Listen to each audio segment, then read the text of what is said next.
Why this bold title of orgasms, wisdom, and love? Orgasms are important. And let me tell you something. When I was typing orgasms, I noticed that I had to type orgasms. I had to type it all the way out. Like there was no prompt for me just to choose the word. It's still hidden. Yeah, the word orgasms to me is impactful, right? Like, whoa, that's a word, right? It's pretty eye-catching, I'd say. And working in the sex addiction therapy field now, yeah, absolutely, right? It's Mhm. absolutely relevant to the work that we're doing. I would say that word in general is really important. It's complex, it can be problematic, and definitely taboo.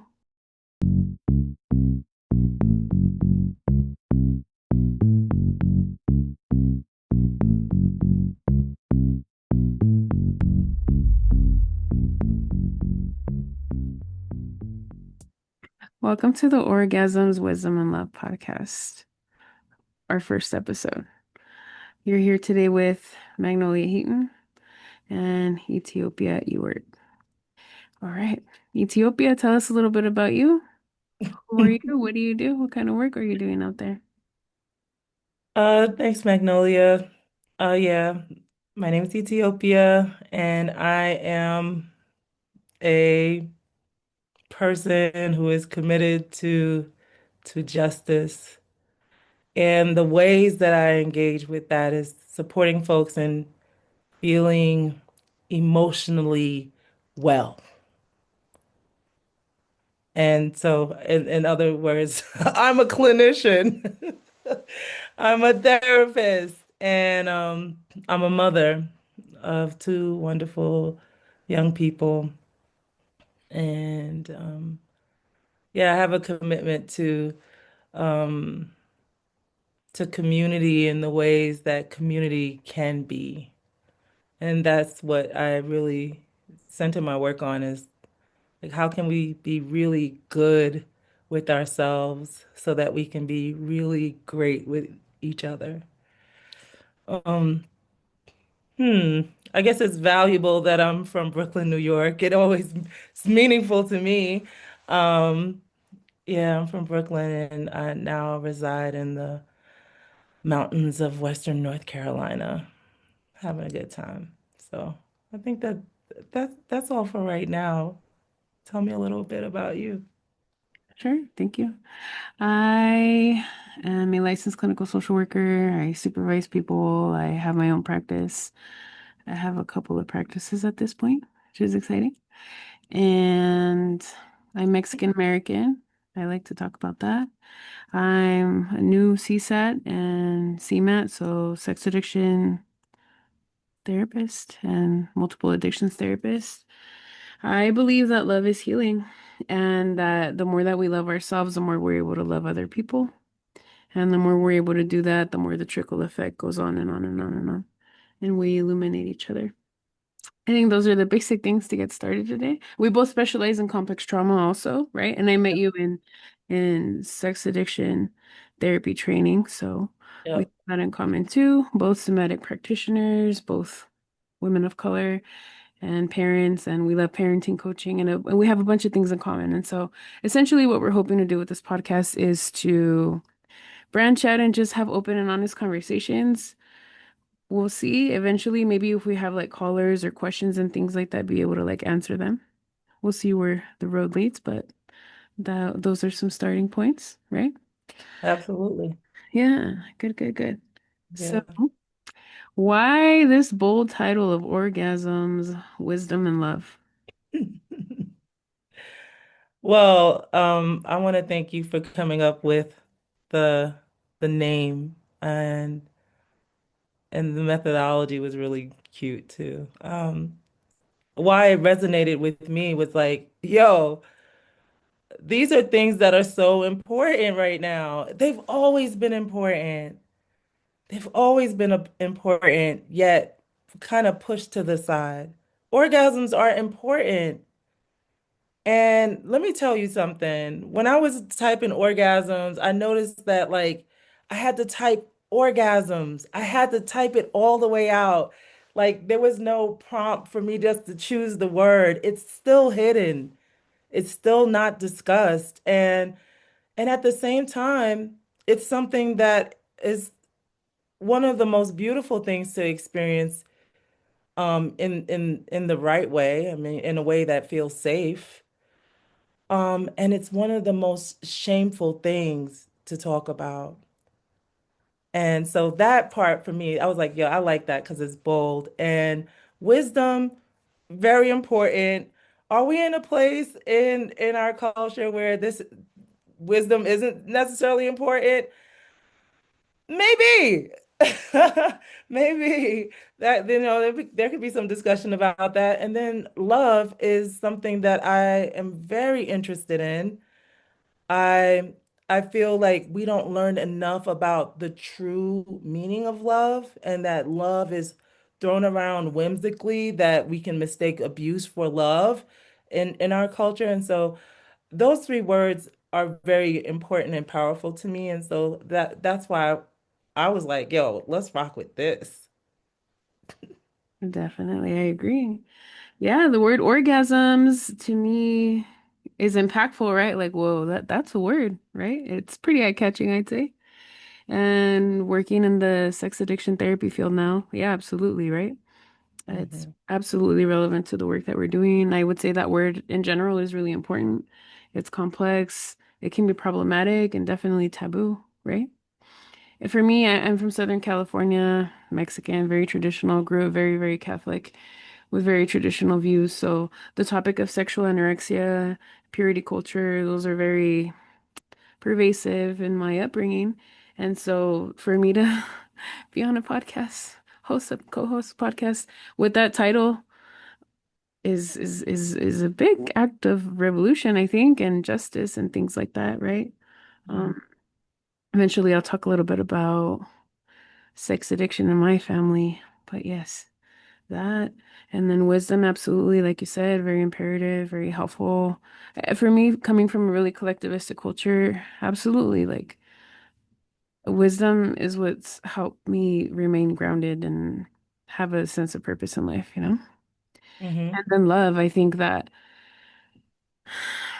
So we're gonna talk on spirituality, things like that, different spiritualities. This isn't catered specifically to a Christian audience, but I'll say that for me, like, yeah, like if you don't have love, you don't have anything, right? Um, And so, yeah, that's a little bit about the title, huh? If you don't have love, you don't have anything. Yeah, I agree. I agree. It just hits it. It really like I felt that so deeply because I'm like, we're not taught that. And that's why love is such a it's such a ambiguous thing. My clients would let you know that I'm very staunch. I mean, like that's not love. Like, we're not gonna say that's love, but we can talk more about that later too. so yeah, talking a little bit more about love, right? What is it and what is it not? I think it's really interesting, right? Coming from America, Southern California, what have you, right? We so easily say, "Oh, I love that. I love that. I love that on you. I love this. I love this coffee. I love this bag. I love this job," right? But in Mexico, things are very different. And so to say you love a wallet or you love a car is disrespectful in a lot of ways, right? Because it really reduces the meaning of the word love, right? And I know you're really passionate about the word love. What do you have to say on the matter? I'm sitting here like, yes, yes, yes. Like, it's one of the things that I always discuss with my friends who are coming from other cultures, particularly that speak another language. Because in the United States, it's I love, I love, I love. And like you said, I love a coffee. Oh, I love that. I love that. And actually, you don't even have to love it. You may not even really like it. It's like it is such a conditioned response to say that you love something in our culture. And in that way too, I feel that it becomes so whimsical that it sullies. what love actually is. It's disrespectful for me because one one thing that I've noticed in my time as a clinician is just how folks will claim to love someone, because I work with couples as well, like to claim to love someone or that they are being loved, and love is non-existent in that relationship. Love being, and the definition I use it, like I got the definition from Bell Hooks in her book All About Love. And she quotes someone else. I forget what his name. I think it's Eric. Oh, I can't believe it. I can't remember the name right now. But either way. So anyway, Bell Hooks quotes someone else around love, saying that love is the intention and commitment to your own personal and spiritual growth and another's. So being in this relationship with someone where you both are committed to growing yourselves and each other. And that requires, like she literally spells it out, but that requires recognition, respect, trust, honesty, open communication, care, affection, and like accountability, responsibility, these things. I might be missing something there. And when I read that the first time, it was really difficult for me to take it in. It was difficult for me to take it in because what I was taught was love. Maybe I wasn't recognized. Maybe I wasn't respected. Maybe there was a lack of honesty. Oftentimes there was no open communication. And so feeling like this challenge of accepting this definition because my lived experience is really showing that I wasn't loved as I thought I was. And she explains care and affection to be something called cathect, and that we most of us have experienced care and affection, and that we mistake that to be love. So once I got it settled in my bones that, okay, well, maybe I wasn't loved in the way I thought I was. Maybe I wasn't loved. Maybe there was Catholic there, but I wasn't loved. I also began to reconcile that the people that were supposed to love me didn't know what it was either. So how could they? How can I have an expectation of them to love me with they themselves not knowing what love is? Um, so having this definition has been groundbreaking. Like it has changed so much for me because it allows me to now be in a place of I can actually say I love you. I can actually say that there's love here. And I can it calls me to be accountable, to be in a place of recognition of the other, to respect, to work on open communication.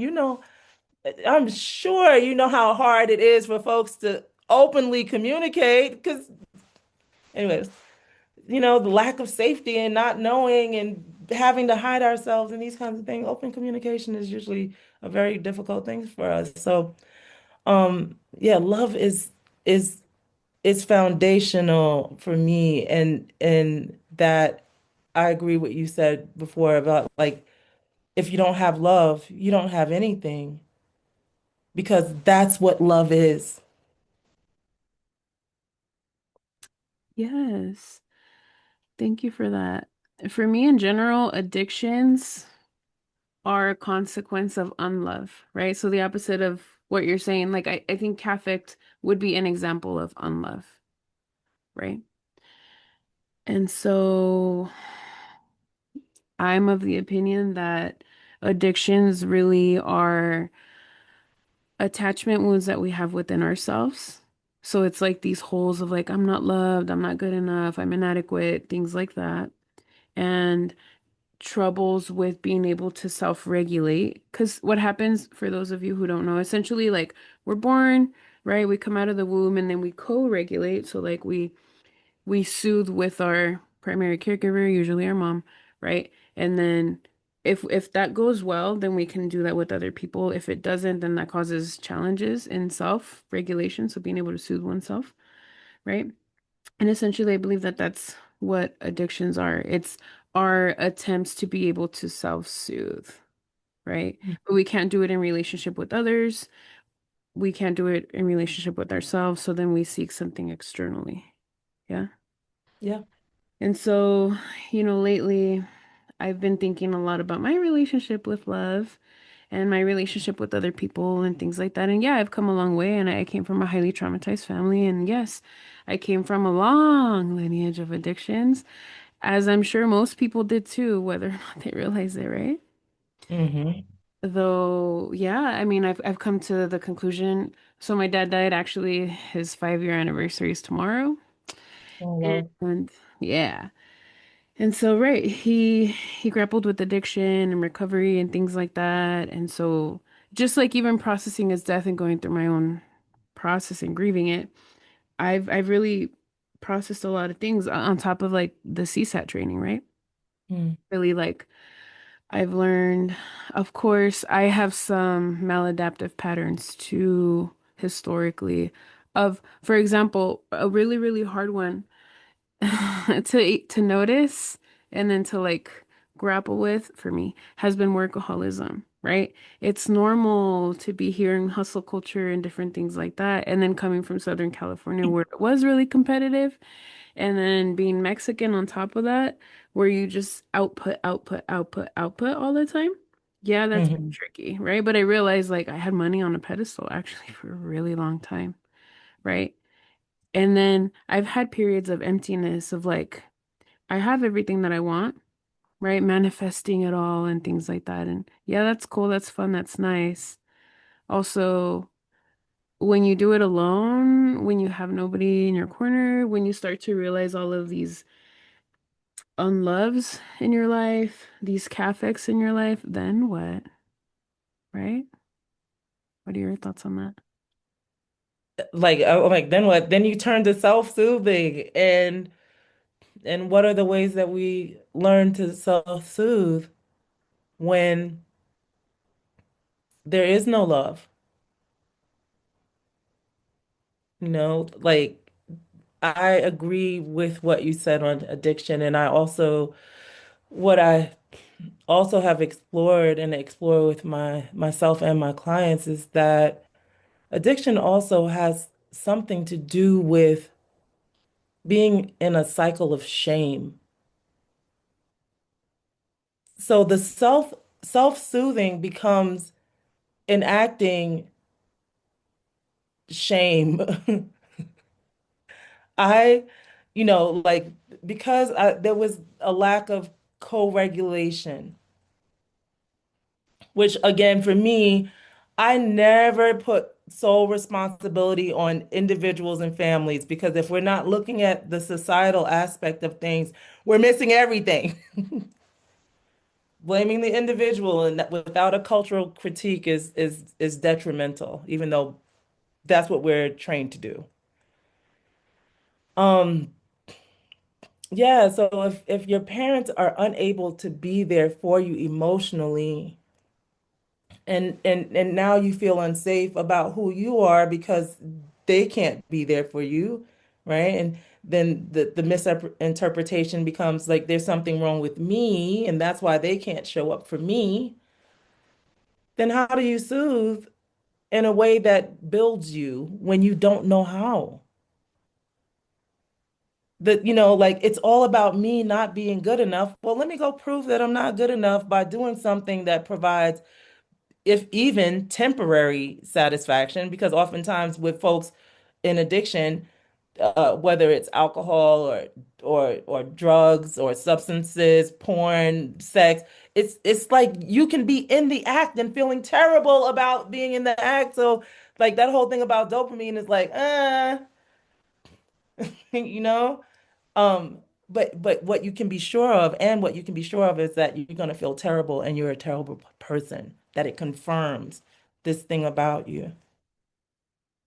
Um, so yeah, that part of self-soothing is a really important piece, and not having the knowledge or awareness, understanding of what it means to be with someone honestly, right? With authenticity. Yeah, that creates a cycle of hiding who I am. And if I have to hide who I am, there's some shame that comes up.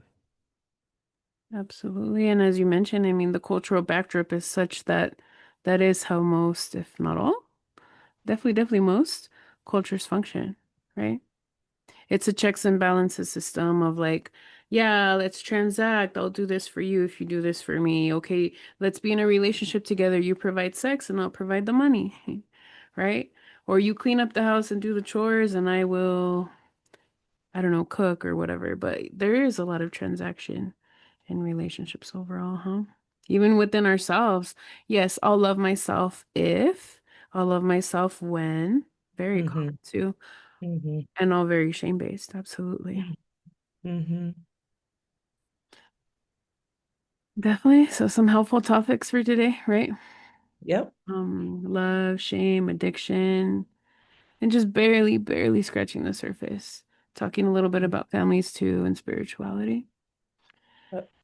Anytime that we open anything up, right? And this is a moment for you as listeners. Just check in with yourself. Just take a deep breath, right? Maybe you're fine. Maybe you listen to this kind of content all the time. That's great. Maybe you're a little dysregulated. That's okay. Just noticing where you are right now, right? And Ethiopia has a short little grounding practice for you before we move on. So yeah, this is like I always have this opportunity with my clients to just feel more settled in our bones as we go forward in our day. So the beginning is just like noticing your space and taking a look at your space, and maybe seeing things with a freshness or a newness if possible. And just breathe as your body desires. There's no wrong way to be right now. And just checking in, maybe noticing your feet on the ground, the connection between your body and your seat. And just staying here for a moment, allowing your body to feel its presence.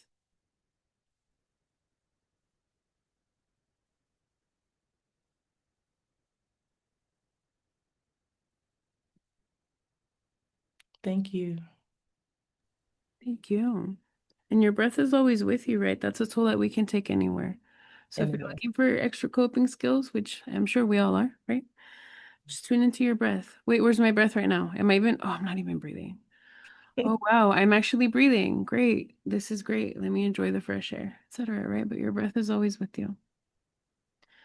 So yeah, Mhm. stay tuned. We'll be around and we'll see you in our next episode. Bye. Bye.